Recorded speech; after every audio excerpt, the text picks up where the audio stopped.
Welcome back, everybody. Chances are you've probably stocked up on a lot of food and you may be stressed out right now because of these uncertain times. Well, that could be a recipe for disaster if you're prone to emotional eating. Well, yesterday I Skyped with emotional eating expert Tricia Nelson when I was still back there in the studio, and we talked about why this time is such a trigger for so many people and how you can stay healthy. We are joined by emotional eating expert Tricia Nelson. Tricia, thank you so much for joining us. Thank you for having me. It's a pleasure. Tricia, I want to start by talking about what emotional eating is and why this pandemic may be a trigger for some people. Absolutely.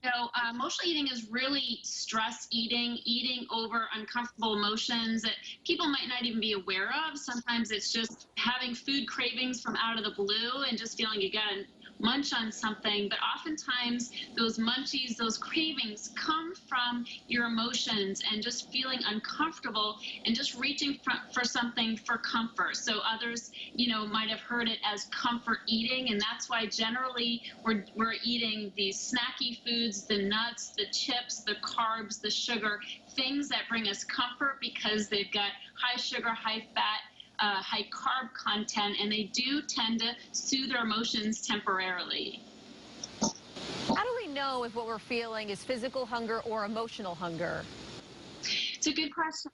They oftentimes seem very similar. You all of a sudden feel like you're so hungry and need to go to the kitchen and grab something to eat. But my experience is they aren't the same.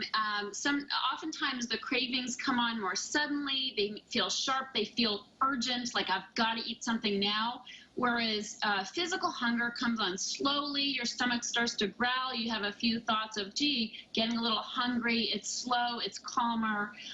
That's a difference. And one of the ways that people can start really getting a hold of this and knowing the difference between physical and emotional hunger is to have a set schedule of eating. So I recommend something called 3-meal magic, which is really eating 3 meals a day and trying not to eat in between, no snacking. And when you do that, you will start to notice the more natural hunger that comes up towards lunchtime if you've had 4 or 5 hours between breakfast and lunch, 4 or 5 hours between lunch and dinner. Whereas if you're snacking all the time, it's hard to really discern whether there's a real hunger pangs or just nervousness that you want to reach out for food to quell.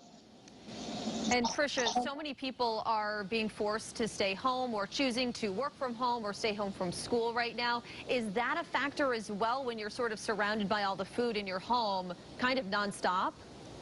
Absolutely. It's such a challenging time right now. I think we're all facing this where we've stockpiled food to make sure we don't run out, and then we're sitting at home where we're normally at work or the kids are normally at school. So there's a lot going on in the house. We don't have perhaps the quiet time that we need. There's more stress running, through the house, and it really lends itself to stress eating. And I've heard a lot of clients say, gee, I'm looking at all this food in the kitchen. I'm afraid I'm going to eat it all and not pace myself.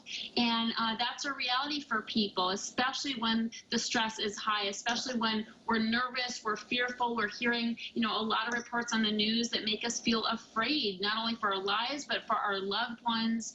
And so there's a lot of stress in the air, and staring at that food can make it really hard. So that's why a routine of eating is really important, and not grazing all day in the kitchen.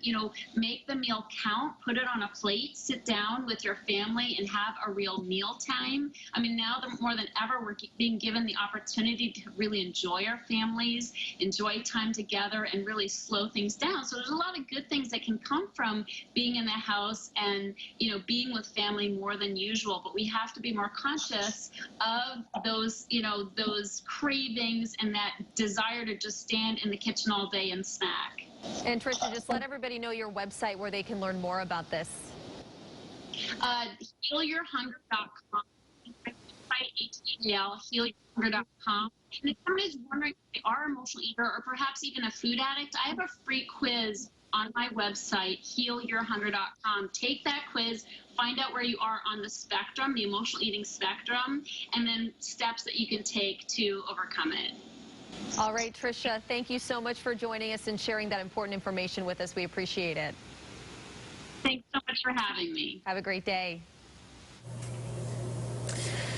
Tricia also recommends a consistent morning routine that starts your day with calm and peace. That could include meditation, prayer, walking, or breathing techniques.